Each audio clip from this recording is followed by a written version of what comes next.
All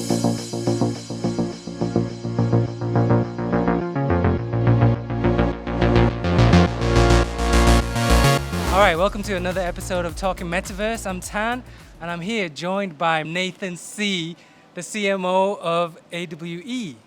How's it going? Thank you for joining Talking Metaverse. Oh, it's going fantastic. We're a full day in at AWE, and it's just been full of amazing conversations.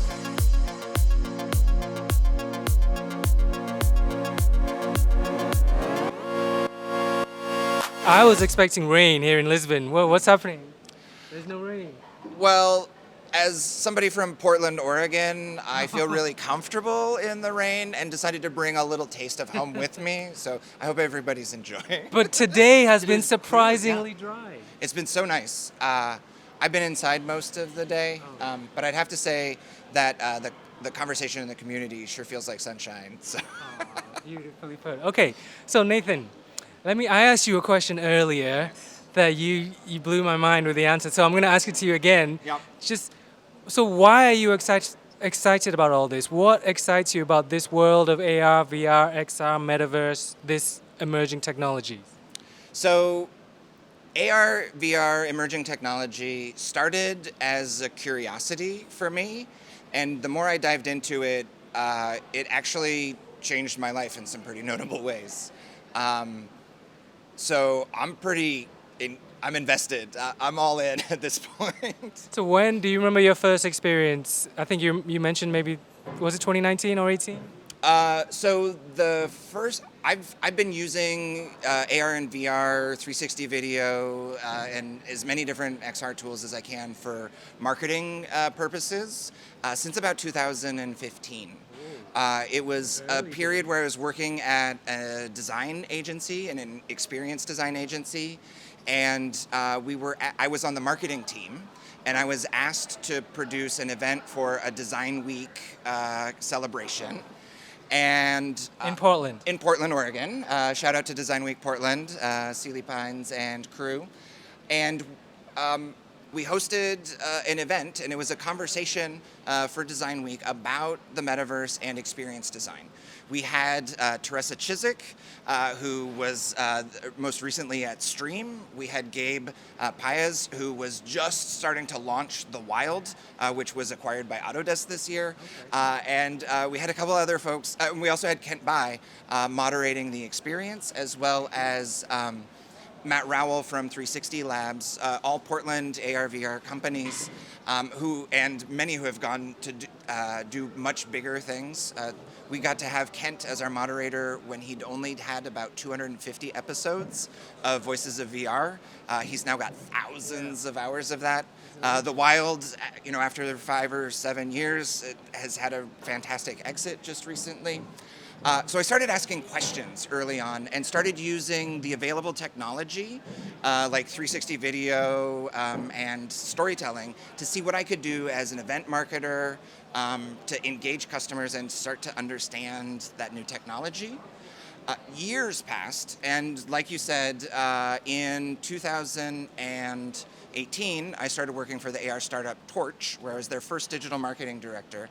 And my job was to understand the ecosystem. Torch is an AR creation tool that let you build AR experiences on a mobile phone. And as a result, I needed to know what kind of experiences are people building with AR, how do they look, how do they feel, how could we improve our tool, and how could we help tell the story about the power of AR. And so I led a lot of workshops, and I started testing all of the experiences so that I could really understand, what does it take to make these things, how does it feel when you're wearing AR filters, I thought that I was doing all of this research to share with the world and our sort of customer base. But what happened when I started to try on different personalities, different fashion looks, at the time, makeup try-on filters were like the biggest thing, like the most effective application of like a mobile AR. And one of the very first times I put on a makeup filter, kind of as a joke or as an exploration, I noticed that I kind of liked the way I looked. And it planted this seed, which eventually grew, and it took some other inputs. But now I credit understanding my ADHD, TikTok, and AR all together came together and changed my gender. Uh, because AR was able to show me new things about myself that I didn't know how to do, or that I maybe didn't have the resources or the bravery to like go into I could have gone into Sephora and said, hey, makeup artist, I want to see what makeup looks like on me. But with AR, I had a very private and personal ability to try on a selfie filter and just try on new looks and personalities and personas. And over time, it opened up for me that I didn't identify as male anymore and that I'm a non-binary person. And it was pretty stunning as a 40-year-old person who had lived most of my life to have some just sort of chance instances with this cutting edge technology that was barely accepted that helped me better understand who I was. And then the TikTok part was I found some really awesome influencers, Monica the teacher, who just modeled conversations about gender identity, what those terms were, how people come out about them. And when I heard Monica discussing with her children some ideas about being non-binary, it just clicked. And I heard they were modeling this phrase of like, hey mom, I think I'm non-binary and want to use non-binary pronouns. And when I heard it, I said it out loud and I was like, do I want to use non-binary pronouns? And I got goosebumps immediately. And I was like, yes, apparently you do. And from there, it's been almost 2 years of discovery and exploration. So. Wow, so amazing! Just imagine how many of us are waiting for this kind of outlet, like something's waiting to come out, and we don't know what. It's just we need that little. Yeah, I mean, for me as an ADHD person, it's hard to know things or to think about things that I haven't already experienced. If I don't have a model for what something is, I might not be able to imagine it. And so being able to just encounter things that already exist and try it on gave me literally a window into a new existence for myself that I didn't know was there. And as I've reflected on it and as I've come to understand my gender more, things that I used to think were related to other parts of my life. I was a chubby kid and I grew up really insecure about my body. And through this discovery, I realized it wasn't that I was insecure about my body because I was chubby. It was that I was presenting as somebody I wasn't, and that I was fighting my true identity at like a really core level. But I didn't have the words or the tools to express what that was until I'd seen myself playing with gender norms, and I'd heard somebody specifically say, like, hey, there's these other ways to be. And those two things together were transformative for me. Okay, so this is definitely the first time I've ever heard augmented reality help somebody understand their gender identity better. So Yeah. amazing use case for AR. Yeah. So tell me, jump to today. Yeah. You are the CMO Yep. at AWE. What does that mean? What does your role involve? Yeah, so as CMO, right, it's typically the lead marketer on the team. I really am responsible for our brand presence and our community. AWE is already, as we are here today, right, a global community of nearly 60,000 professionals working in the industry in some way. And my task and my goal is to help double that audience and really to fulfill AWE's mission to make AR and VR, the metaverse, tools for the entirety of humanity. And I have a little bit of a bias, right? We hear a lot about the ROI, we hear a lot about the value. In this current moment, the industry itself is needing to explain to the rest of the world, like, why AR, right? And a lot of that focuses, or why AR, why VR, Yeah. MR, a lot of it focuses on the monetary value and the measurable things that we know about already. Yeah.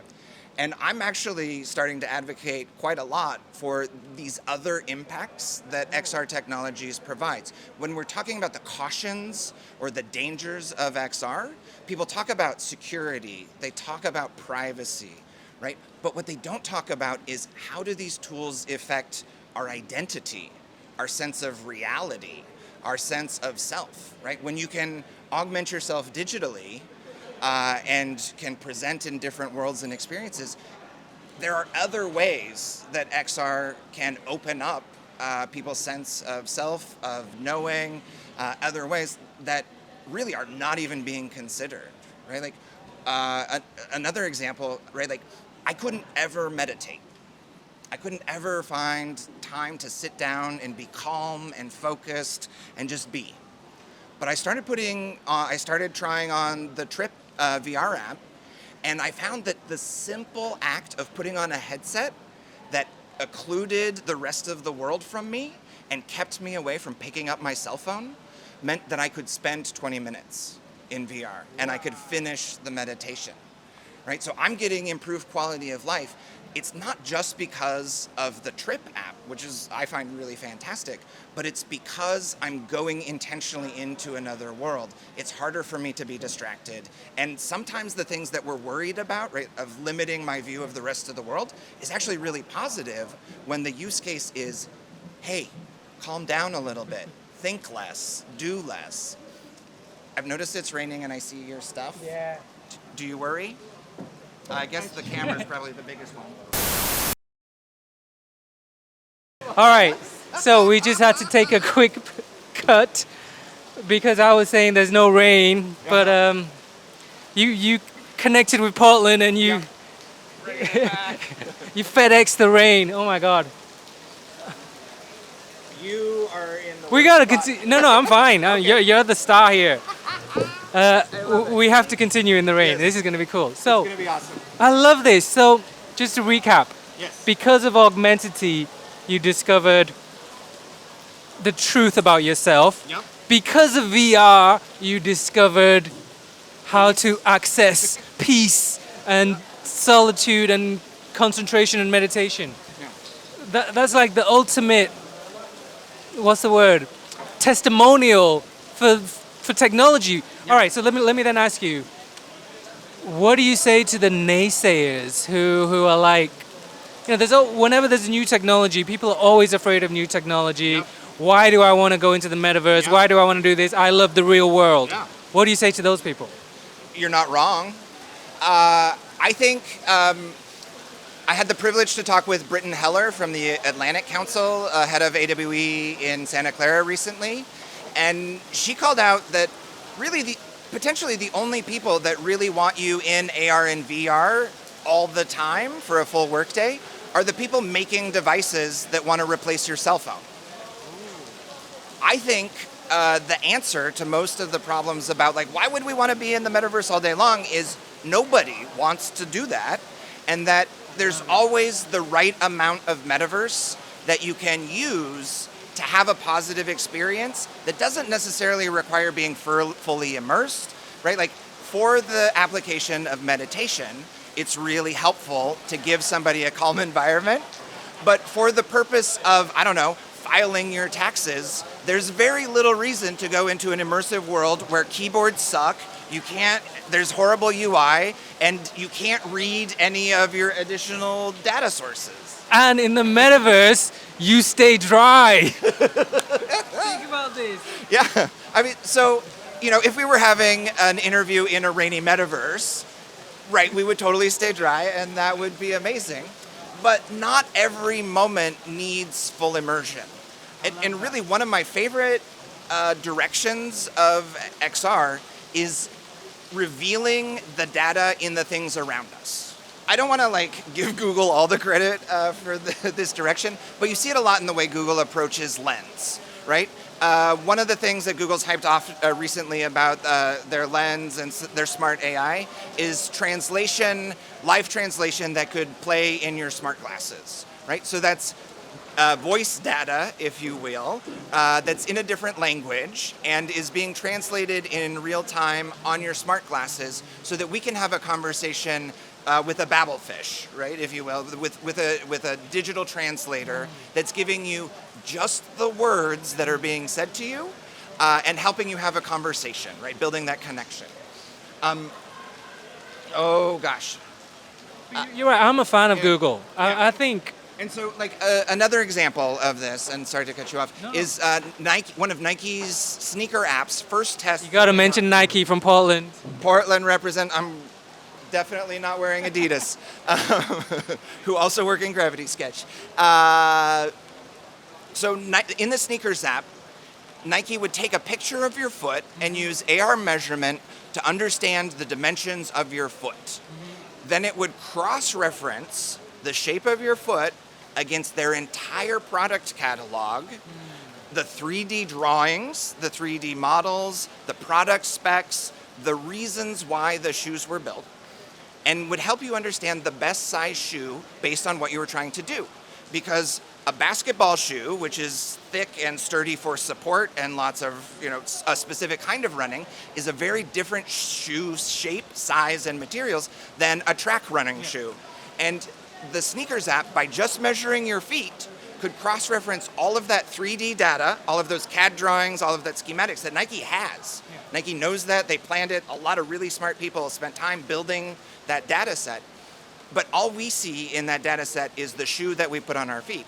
The sneakers app with this measurement then allows you to know what the right size shoe for you in any scenario would be, and then recommends that for you at the point of purchase. So you're in the sneakers app and you want a basketball shoe. It says you picked 12, but 11 and a half is probably better for you. Yep. It's revealing the data that is stored in those shoes. Yeah, I get it now. And this is completely different to just regular 2D on the screen Web 2 data. This is actually physical, spatial, it's not useful data data at the restaurant. But it's like about the shape and size of your foot, the shape and size of the shoe, and what you're trying to do with those parts. Love it. It also starts to really lead into some of the industrial applications that you see where digital twins can predict the breakdown and repair needs of actual warehouses, right? Wow. Yeah. So Etaplan is a European company that does IoT sensors and METAVERSE, and they've combined them so that they can create a METAVERSE warehouse running digital twin machines that are so similar to the real machines that the digital twin can tell you when the real one's going to need repair. Amazing. I'm already excited about this, but you make me even more, you lift me up even more. All right. That's my superpower. It is, it truly is. You're in the right job.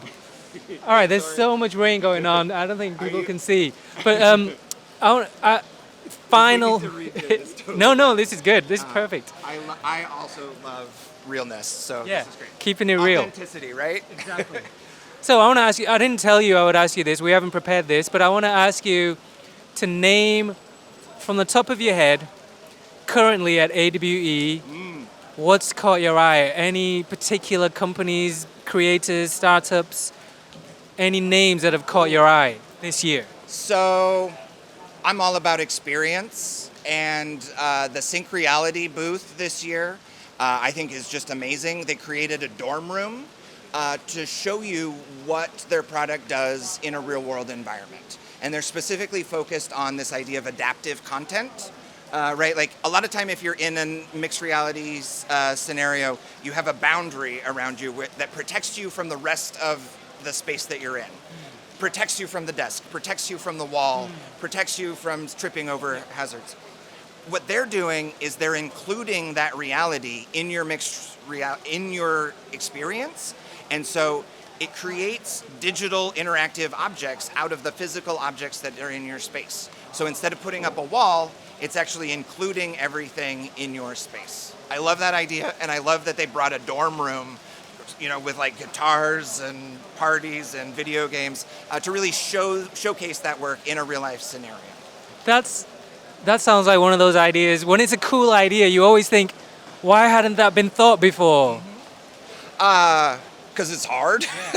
Yeah. And we needed boundaries in the beginning, right? Like we had cables and we had computers that we were attached to. Since 15, right? Like in 2015, when I started doing this work, every VR headset was on a cable. Every VR headset needed a high-power computer unless you were putting somebody's mobile phone in a cardboard.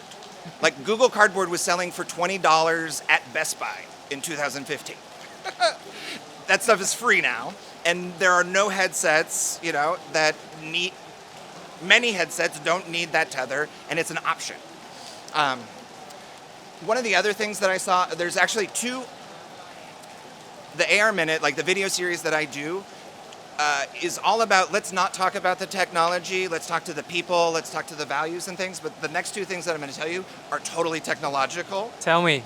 And they're both optics based. It's about how we get that data into people's brains. So iJets, and apologies. I saw them. Apologies if I get the name wrong. iJets is showcasing a prototype of a retinal input, a retinal beam, essentially. Yeah. They've got this fantastic technology that pushes video content into your retina rather than in through your lens. And I think their line is something like no screen. They remove the screen. They're gonna beam it right to your retina. Yeah, and it's fantastic. It's really thrilling, right? The idea that you have, a light to brain interface, so there's no need for screens, and to do this, there's this like whole algorithmic like magic that they do because your eye is always moving, and to be able to project something into your eye, you need to know and be able to track that movement at that same speed, or else you're going to have the video cutting in and out. And thrilling is the word. Yeah. You use the right word. I mean, it's just amazing to think that eye tracking is being used to help people get better content, that this technology could help people who wear glasses or have other kind of vision problems actually experience MR technology for themselves. And I haven't tried it yet, but because you're not including the lens layers, I suspect that the possibility of better integration of digital into the physical world could really start to happen with technologies like that. Similarly, it's Poro. I have to check this out. That's the second one. The second one is, I need to research this name, Porotech. That's what it is. So Porotech is a startup that spun out of Cambridge University's Gallium Institute. Right? Gallium is this precious metal that allows a lot of these LEDs to create, to refract light and create the colors that we see in these sensors. Typically, LEDs to make a full spectrum or a spectrum of color need 3 to 4 diodes, each producing a different colored light that are then mixed.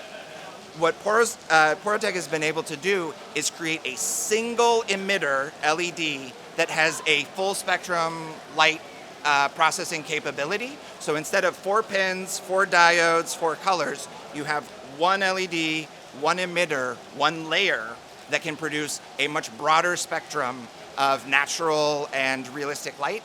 And this speaks to every device manufacturer's needs for lightweight, for energy consumption, for space and size.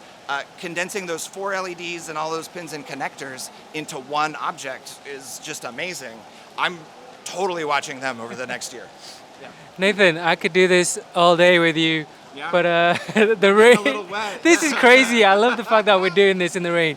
But I want to say thank you for your enthusiasm, your energy. I think it's amazing to speak to somebody who's so appreciative of the technology and who's so excited about all this, the passion. I feel it from you, so thank you.